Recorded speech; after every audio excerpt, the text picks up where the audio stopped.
9 нужно 9. Корень из 144. Врач-невролог проверяет еще и насколько хорошо развиты когнитивные способности у детей-подростков. Не все могут быстро посчитать в уме, но во многом из-за стресса. Ведь общение с врачами в подобном формате у большинства абхазских детей происходит впервые. Я к этой теме отношусь так, что врач – это врач, и как бы с ним надо быть откровенным во всем. Так что я не считаю, что нервничать не за что, в принципе.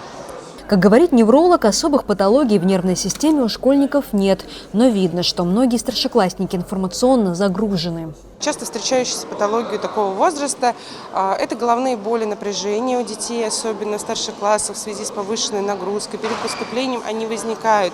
Даем рекомендации, говорим по необходимости проведения диспансерного учета, при необходимости проведения обследования. В настоящий момент грубой неврологической патологии ее нету. Если она и будет, то это будет единичный случай, поскольку мы смотрим детей общеобразовательных классов. Подростки отмечают, что врачи очень тщательно ведут прием, стараясь ничего не пропустить. Прям тщательно осмотрелись, то есть нормально, на самом деле, реально. Выслушали, проблемы какие-то есть, нету, советы дали. То есть, видно, что не для галочки приехали, а реально помочь. Школьники с любопытством относятся к процессу диспансеризации, считая, что это необходимое мероприятие. Мне сказали, что я здоров как бык. Мне это очень нравится, что такие мероприятия начали делать у нас в школах. Это хорошо, что вот так будут проверять наших ровесников, также детей. Около 740 абхазских школьников удалось осмотреть российским врачам в рамках диспансеризации. Медики поставили 972 диагноза. У 447 детей впервые выявлены признаки отдельных нарушений состояния здоровья. Самое распространенное нарушение – детское ожирение.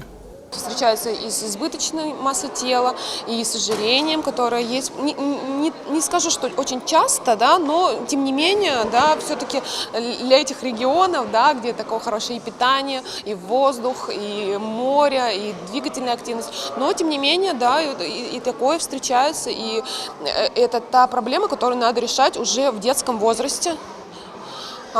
И различные осложнения на фоне ожирения у нас также были, и у мальчика были, то есть со стороны желудочно-кишечного тракта, и жировой гепатоз даже. И это требовало, конечно, дополнительных обследований. По словам эндокринолога, родителям стоит прислушаться ко всем рекомендациям докторов, следить за питанием детей и за тем, чтобы они больше двигались, в частности, занимаясь спортом. Обязательно это двигательная активность, и меня, в принципе, очень порадовало, что дети, в основном младшего возраста, практически, все, наверное, или большинство большинство различной физической активностью, очень много занимаются танцами, баскетболом, другой активностью. Это очень мне очень нравится, как детскому эндокринологу. Но вот ближе к подростковому возрасту такое ощущение, что эта активность такая физическая уже снижается. Хотелось бы все-таки, чтобы дети продолжали активно заниматься спортом, больше отдыхать, дышать, получать солнце, витамин D. В некоторых ситуациях дополнительно принимать и витамин D, где-то препараты йода, препараты железа, потому что все-таки дефицит железа тоже достаточно часто встречается в данном районе.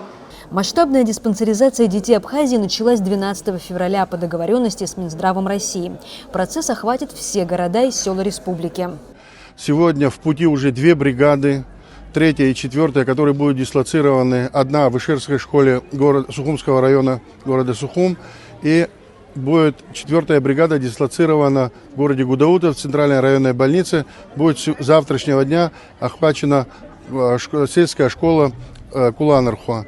Далее будет по нарастающей, у нас есть определенный график, которому мы будем придерживаться, будем подвозить детишек в наши места, где проходит диспансеризация. Российские врачи планируют осмотреть около 30 тысяч детей, чтобы как можно раньше выявить возможные диагнозы и патологии, которые можно вылечить и скорректировать, и уже во взрослом возрасте о них не вспоминать. Марьяна Котова, Инна Лагухава, Абаза ТВ.